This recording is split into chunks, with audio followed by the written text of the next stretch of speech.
Artemis II is NASA's mission to the moon. Ignition and liftoff. The crew of Artemis II now bound for the moon.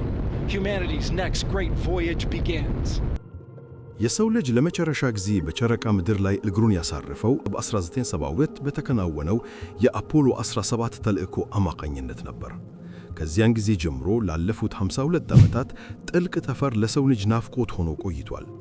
እንደ አውሮፓውያን አቆጣጠር ሚያዝያ 1 ቀን 2026 ናሳ አርቴሚስ 2 የተሰኘውን ታሪካዊ ተልእኮ በተሳካ ሁኔታ በማምጠቅ ይህንን የዓመታት ዝምታ ሰበረው። Now bound for the moon, humanity's next great voyage begins.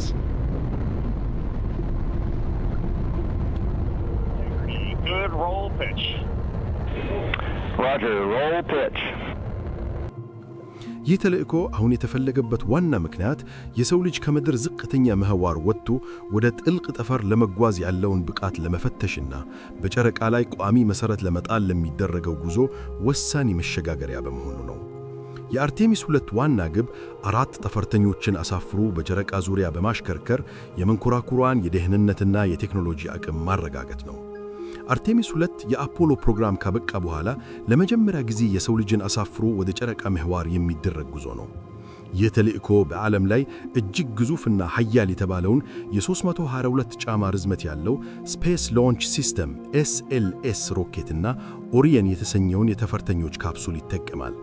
ጉዞ ከመጀመሩ በፊት በርካታ የቴክኒክ ፈተናዎች የነበሩ ሲሆን በተለይም የሃይድሮጅን ፍሳሽ፣ የባትሪ ሴንሰሮች ችግር እና የሮኬቱ የበረራ ማቋረጫ ስርዓት ፍላይት ተርሚኔሽን ሲስተም ላይ የታዩ እክሎች ተልእኮውን ለተወሰነ ጊዜ አዘግይተውት ነበር።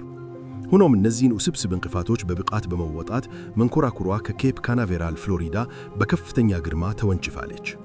የአርቴሚስ 2 ቡድን በጠፈር ምርምር ታሪክ ውስጥ አዳዲስ ምዕራፎችን የከፈቱ 4 ጀግና ጠፈርተኞችን ያቀፈ ነው። ይህ ስብጥር የሰው ልጅ በዳራና በሁሉ አቀፍ ተሳትፎ ወደ ጠፈር ለማምራት ያለውን ቁርጠኝነት ያሳያል።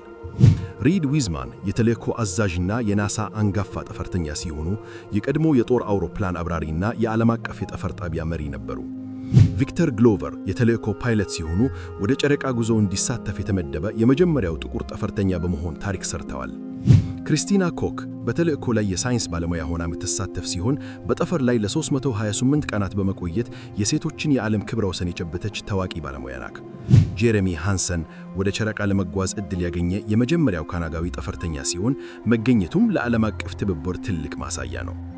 የአርቴሚስ 2 ተልእኮ 10 ቀናትን የሚፈጅ ሲሆን በመጪው ሚያዝያ 6 ቀን ጨረቃ ጋር ይደርሳል። መንኮራኩሯ ጨረቃ ላይ አታርፍም፣ ይልቁንም በጨረቃ ዙሪያ ተሽከርክራ ፍላይ ባይ ትመለሳለች። ለዚህም ናሳ ፍሪ ሪተርን ትራጀክተሪ የተባለውን እጅግ ጥበባዊ የፊዚክስ ስልት ይጠቀማል። ይህ ስልት መንኮራኩሯ በጨረቃ ከፍተኛ ስበት ጉልበት ተስባ እንደ ወንጭፍ ወደ ምድር እንድትወረወር የሚያደርግ ነው። ይህም ማለት መንኮራኩሯ ወደ ምድር ለመመለስ ተጨማሪ ነዳልና ሞተር መጠቀም ሳያስፈልጋት በተፈጥሯዊው ስበት ጉልበት ብቻ ተስባ ጉዞዋን ታከናውናለች። የጉዞ እጅግ አደገኛ ክፍል በ10ኛው ቀን የሚከናወነው የምድር የመመለስ ሂደት ነው። የኦሪየን ካፕሱል ወደ ምድር አየር ክልል ሲገባ በሰዓት 25000 ማይል ወይም 40230 ኪሎ ሜትር በሚደርስ እጅግ አስፈሪ ፍጥነት ነው። ይህ ፍጥነት ከመጠን ያለፈ ሙቀት ይፈጥረበት በመሆኑ መንኮራኩሯ የሙቀት መከላከያ ጋሽ ሂት ሺልድ ሚና ወሳኝ ነው። እንዲያውም ተልእኮ ቀድሞ እንዲዘገይ ካደረጋቸው ምክንያቶች አንዱ በዚህ የሙቀት መከላከያ ጋሽ ላይ የተደረገ ጥብቅ ቴክኒካል ምርመራ ቴክኒካል ኢንቨስቲጌሽን ነበር። መንኮራኩሯ ይህንን ፈተና አልፋ በፓሲፊክ ኦቅያኖስ ላይ በማረፍ ተልእኮዋን በድል ትደምድማለች። የአርቴሚስ 2 ስኬት በ2027 ለሚከናወነው የሰው ልጅን ዳግም ጨረቃ ላይ ለሚያሳርፈው አርቴሚስ 3 ተልእኮ መሳካት ወሳኝ መሠረት ነው።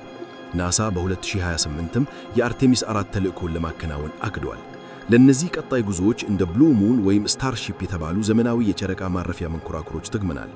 ይህ ታሪካዊ ጉዞ የሰው ልጅ ከጨረቃ አልፎ ወደ ማርስ ለሚያደርገው የረጅም ጊዜ ህልም ድልድይ ነው። And here we go.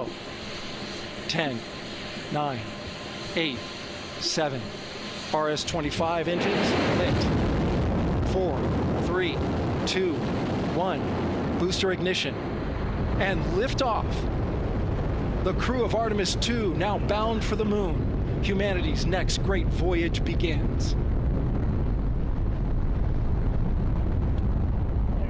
Good roll pitch.